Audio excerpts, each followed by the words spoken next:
perkenalkan, nama saya Rena Putri dari Prodi Profesional Proteksi Kemenkes Bengkulu. Pada video kali ini saya akan menjelaskan mengenai resiko bunuh diri keperawatan jiwa. Selamat menyaksikan. Resiko bunuh diri adalah perilaku merusak diri yang langsung disengaja untuk mengakhiri kehidupan. Bunuh diri merupakan salah satu dari 20 penyebab utama kematian secara global untuk semua umur dan hampir 1 juta orang meninggal karena bunuh diri di setiap tahunnya. Penyebab dari resiko bunuh diri yaitu yang pertama ada faktor predisposisi, yang mana predisposisi ini itu yang menunjang dan pemahaman perilaku destruktif diri sepanjang siklus kehidupan, yaitu diantaranya diagnosis psikiatrik. Untuk diagnosis psikiatrik, lebih dari 90% orang dewasa yang mengakhiri hidupnya dengan cara bunuh diri mempunyai riwayat gangguan jiwa. 3 gangguan jiwa yang dapat membuat individu beresiko untuk melakukan tindakan bunuh diri yaitu gangguan afektif, penyalahgunaan zat, dan skizofrenia. Yang kedua yaitu sifat kepribadian, yang mana 3 tipe kepribadian yang erat hubungannya dengan besarnya resiko bunuh diri adalah antipati, impulsif, dan depresi. Yang ketiga yaitu ada lingkungan psikososial, yang mana pada faktor predisposisi ini terjadi perilaku bunuh diri, diantaranya adalah pengalaman kehilangan dukungan sosial, kejadian-kejadian negatif dalam hidup, penyakit kronis, perpisahan, atau bahkan perceraian. Kekuatan dukungan sosial sangat penting dalam menciptakan intervensi terapeutik dengan terlebih dahulu mengetahui penyebab masalah, respons seseorang dalam menghadapi masalah tersebut, dan lain-lain. Kemudian yang keempat itu dari riwayat keluarga, yang kelima faktor biokimia, dan keenam yaitu perilaku coping. Dan ada mekanisme coping. Yang ketiga yaitu ada rentang respon, yang mana rentang respon ini terbagi menjadi 2, yaitu respon adaptif dan respon maladaptif.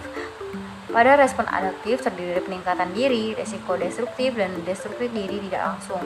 Untuk respon maladaptif yaitu pencederaan diri dan bunuh diri. Adapun tanda dan gejala dari resiko bunuh diri yaitu yang pertama mempunyai ide untuk bunuh diri, yang kedua mengungkapkan keinginan untuk mati, mengungkapkan rasa bersalah dan keputusan impulsif, menunjukkan perilaku yang mencurigakan, biasanya menjadi sangat patuh. Yang keenam memiliki riwayat percobaan bunuh diri. Yang ketujuh verbal terselubung atau berbicara tentang kematian, menanyakan tentang obat dosis mematikan. Yang kedelapan status emosional, harapan, penolakan, cemas meningkat, panik, marah, dan mengasingkan diri. Yang kesembilan yaitu kesehatan mental.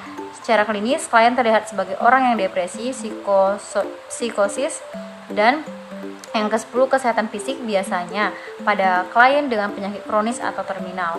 Yang ke-11 pengangguran, tidak bekerja, kehilangan pekerjaan, atau mengalami kegagalan dalam karir. Yang ke-12 umur 15-19 tahun atau di atas 45 tahun. Yang ke-13 yaitu status perkawinan atau mengalami kegagalan dalam perkawinan. 14 pekerjaan, 15 konflik interpersonal. Yang ke-16 latar belakang keluarga. Yang ke-17 menjadi korban perilaku kekerasan saat kecil. Yaitu adapun komplikasi dari RBD yaitu seseorang yang selamat dari percobaan bunuh diri juga bisa mengalami cedera serius dan permanen seperti kerusakan pada otak atau organ lain. Penderita juga dapat merasa sedih, marah, bersalah, dan depresi. Selain itu, penderita juga dapat kembali mencoba bunuh diri dalam waktu 1 tahun sejak percobaan terakhir. Pada kasus terburuk, kondisi ini dapat berujung pada kematian. Untuk asuhan keperawatan jiwa yang dapat dilakukan pada pengkajian yaitu dengan wawancara dan observasi pada klien dan keluarga. Beberapa hal yang harus dilakukan oleh perawat adalah mengenai mengkaji faktor resiko, faktor predisposisi, faktor presipitasi, tanda dan gejala, dan mekanisme coping. Untuk pohon masalah pada resiko bunuh diri yaitu yang pertama resiko cedera atau kematian, kemudian resiko bunuh diri, kemudian halusinasi dan harga diri rendah, serta gangguan pola pikir atau waham. Diagnosa keperawatan yaitu yang pertama risiko bunuh diri, yang kedua halusinasi, yang ketiga harga diri rendah. Intervensi keperawatan yang bisa diambil yaitu yang pertama risiko bunuh diri, yaitu untuk tujuannya pasien mampu mengidentifikasi benda-benda yang dapat membahayakan, pasien dapat mengendalikan dorongan bunuh diri. Kemudian untuk kriteria hasilnya menyebutkan cara mengamankan benda-benda berbahaya. Kemudian untuk intervensinya SP1 dapat mengidentifikasi benda-benda yang dapat membahayakan pasien, mengamankan benda-benda yang dapat membahayakan pasien, melakukan kontak treatment, mengajarkan cara mengendalikan dan dari dorongan bunuh diri, melatih cara mengendalikan dorongan bunuh diri. Kemudian untuk SP2 yaitu mengidentifikasi aspek positif pasien, mendorong pasien untuk berpikir positif. Kemudian untuk SP3 yaitu mengidentifikasi pola coping yang bisa diterapkan pasien, menilai pola coping yang biasa dilakukan, kemudian mengidentifikasi pola coping yang dapat diterapkan dalam kegiatan harian. Untuk SP4 membuat rencana masa depan klien yang realistis, kemudian memberi dorongan pasien melakukan kegiatan dalam rangka meraih masa